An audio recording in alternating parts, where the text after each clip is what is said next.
Since this is a new tech exclusive, I can also...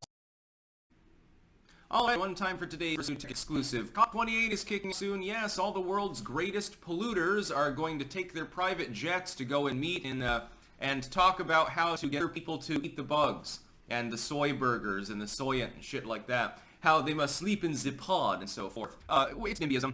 And I love all of the retards out there. Since this is a new textbook, I can also fun retard comes. I love the fucking retards that are licking the boots of these people. Well, it's perfectly fine for them to take their private jets to this thing. After all, it's just a tiny fraction of the world's pollution. It's very interesting to see people of likely middle backgrounds, instead of fucking billionaires, that will rant to you about how you need to reduce your consumption when their plane literally spends more fuel taking them to the fucking Middle East for this conference than you create in the entire year through all of your collective efforts. It's interesting. All the retards out there who lick the hand that hits them. Ahmed Al-Jaber, however, he's a Sultan Ahmed, of course, is correct. This is hilarious. Berating, by the way, the Irish minister in attendance over the concept of fossil fuel. And saying, well, unless you want people to go live in caves again, you shouldn't have a big problem with fossil fuel. We don't need to curb their usage. Thank you for saying the quiet part out loud. One particular rich person who actually gets it for his own self-serving purposes, of course. When you're a sheik or a sultan or something, your economy might be based on oil and natural gas and other similar products. And minerals occasionally. Not a whole lot of windmills out there. In the Qatari or Dubai regions, not a lot of windmills in Saudi Arabia, not a lot of windmills in Lebanon and so forth, but there's plenty of oil in the general region. We've now found that there's more oil actually in North America than there is in the Middle East, but we're not exploiting it properly, which is why we lost our net exporter status after 2 golden years of Donald Trump doing that for the first time in U.S. history. Damn, I missed that man in politics. You may have noticed. But Ahmed, it was funny seeing the reporting on this. It was hilarious. It's like, oh my god, it was an unhinged rant by Ahmed towards this poor Irish minister. She was just bringing up the fact that we need to desperately reduce our fossil fuel usage, or the world will supposedly turn into Tatooine, or maybe Hoth. It depends on what part of the world you're in. But you will be locked in a glacier, or you will be in a goddamn 200-degree freak-out heat. Somehow these two things will coexist. They assure us that if we don't stop driving cars and don't start eating mealyworm burgers, that this will happen. Meanwhile, they will be treated, by the way, at COP28 to a plethora of feasting. In their gigantic lavish rooms, they will have access to the finest imported champagne and truffles and steak and all of these other things. They'll have lobster, I'm sure. No, food, they'll have plenty of sushi and all sorts of other good shit. They'll be eating high on the hog. You're not supposed to eat pork, though. It's bad for the environment. They've got their entire racks of sweet ribs. He's correct. Fossil fuel is important for the world's economy. It's important for the way we live life. It's important in the manufacturing of all the other forms of energy too, including nuclear. Nuclear is great for the general grid. There is nothing wrong with nuclear energy. There is a high risk associated with failure, but the failures overall do not produce the kind of death you get from like coal or something. So I am pro-nuclear, generally speaking. I believe it needs to be carefully monitored. You can have mistakes. When you do have a mistake, they can go very catastrophically wrong. For instance, Chernobyl, Fukushima, 3 Mile Island. Generally, it's reasonably safe, but how do you get the uranium out of the ground and process it? What powers the rock crusher? What powers the 50-ton bulldozer? What powers the yada yada yada? What powers the trucks that move the ore? What powers the machines in the refining process? What powers the batteries that are used in other parts of the refining process? It's oil. Oil and natural gas, and that's it. It's not solar cells. They're not electric vehicles that are bringing the ore. You don't have a solar array next to the rock crusher that's powering it. You could, but then what creates the panels? Oh, more fossil fuel. Yeah. What's lithium? Again, bulldoze dump trucks and so forth. You need to mine the lithium. Oil. What refines the lithium? Oil. You see where I'm going here. All of the green energy stuff is very good for topical usage, especially if you decentralize it. I am a proponent of solar power, for example. Although I don't think it needs to be centralized. What you need to do is bootstrap the panels onto existing structures so you don't use a bunch of fallow land. I loved it with the Bundy Ranch standoff. You remember how the Bureau of Land Management came in and arrested Bundy and did all that shit and had an armed face-off with a bunch of cattle ranchers and shit over the concept that their cows were going to kill some endangered turtle? And then the ranchers stood off. And by the way, all those charges were dropped because they were fundamentally justified in defending themselves even against BLM thugs. It's very funny. Successful instance of defending yourself against the government because the government is reluctant to open fire when you're facing several hundred very well-armed opponents, with many of which have military experience. Interesting how they backed off at that point. And then immediately afterwards, after the cases were settled up, what did they do? They leased the land out to a Chinese company to build solar panels. How many turtles do you think that the machinery that they had to wheel in to set them up killed? Probably all of them. Oh, great. I'm sure it was about turtles to begin with and not the fact that they wanted Bundy off of that particular slot of land so they could build their solar project and give the Chinese several $billion in the process. Ahmed Al-Jaber is correct. The world cannot function without fossil fuel. If you were to remove oil and natural gas specifically, we would mainly become reliant upon coal. Not solar panels, not windmills. We wouldn't be able to mine uranium anymore. It wouldn't be nuclear power, unless it was very expensive. You'd still have some of it, I suppose. It'd be coal. The world would be running on old king coal again. We'd all get lung cancer. The amount of radioactivity released from burning the fucking coal that you would need would be higher than that from all the nuclear plants in the world. It'd be insane. No, oil is great. Natural gas is great. Now, I do believe that it's about time that the human race start exploring new power options. It's great to put up solar panels, but you have to understand that in order to create the green energy, you still need a component of fossil fuel to create the green energy in the first place. It ain't going anywhere. Even 100 years from now, we'll still be using oil, and by the way, we still won't have hit peak oil. I've already talked about the fact that I believe that oil is created by extremophile bacteria in the crust of the earth that gets slowly folded into bubbles over time by tectonic activity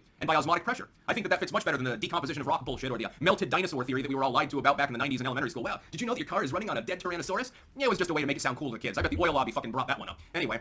Oh, fossil fuel ain't going anywhere. He's right. You would be living in a cave. There'd be no other way to heat your house. Those solar panels won't last forever, and you're not going to be able to mine more lithium. The cost would be, without fossil fuel, the cost of the other energy sources you could create them would be prohibitive. Or you would default to enormous usage of coal. You'd have to overpower your grid because now all the cars would have to be EVs. You can't run them on coal. I mean, you can. Get an old Stanley steam. We'd be using old steam cars from like the 1910s era. We'd be using like powered wagons and shit like that. It would look like something out of a goddamn Depression era movie. Where the old cartoon where the engine stops working and they have to open it up and put water in it to make more steam and cool the engine. And then they put the water in there and just steam is furling up around their face like a Donald Duck cartoon or something like that. I don't think the average person wants to have to crank their car in the morning to get it to work. I think they prefer being able to put the key in, turn it, and the car moves. That battery uses lithium too. How are you going to get it out of the ground without oil, asshole? Pick and shovel? You're going to need a lot more slave laborers to make that work. Oh, but that's all right. The people going to COP28 do want you to be slaves. They just want to have robots do the manual labor. You'll just sit on your ass eating soy chips all day. That's about all. Peace out.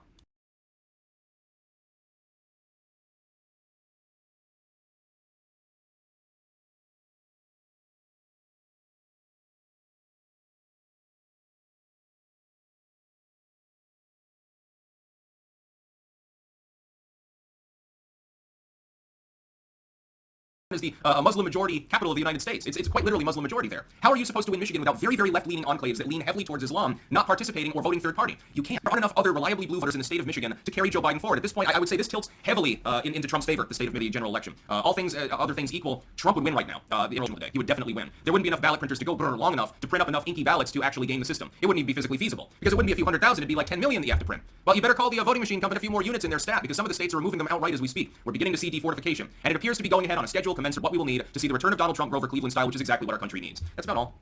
Peace out.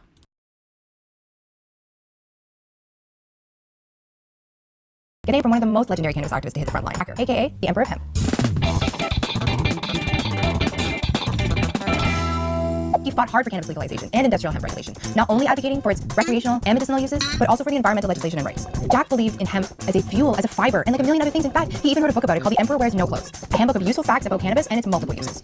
Somewhat popular, it's on its 12th edition and has been in print for over 30 years. Jack was so convinced in the value of cannabis that he even offered $100,000 to anyone who could disprove any of the claims he made in his book, and no one ever did. In 1988 and 1992, Jack ran for president of the United States of America as a grassroots party candidate. I mean, could you imagine if he won? Jack passed away in 2010 at the age of 70, but his legend still lives on in the 55% sativa hybrid that bears his name. A three-way cross between Haze, Shiva Skunk, and Northern Lights No. 5, this strain was bred in the mid-1990s in the Netherlands by cannabis seed bank Sensi Seeds. With a THC content between 15 and 24%, her rear will give you a clear-minded body high that will leave you feeling alert and uplifted. Unfortunately, Jack passed away in 2010 at the age of 70, but his legend still lives on in the 55% sativa hybrid that bears his name. A three-way cross between Haze, Shiva Skunk, and Northern Lights No. 5, this strain was bred in the mid-1990s in the Netherlands by cannabis seed bank Sensi Seeds. With a THC content between 15 and 24%, her rear will give you a clear-minded body high that will leave you feeling alert and uplifted.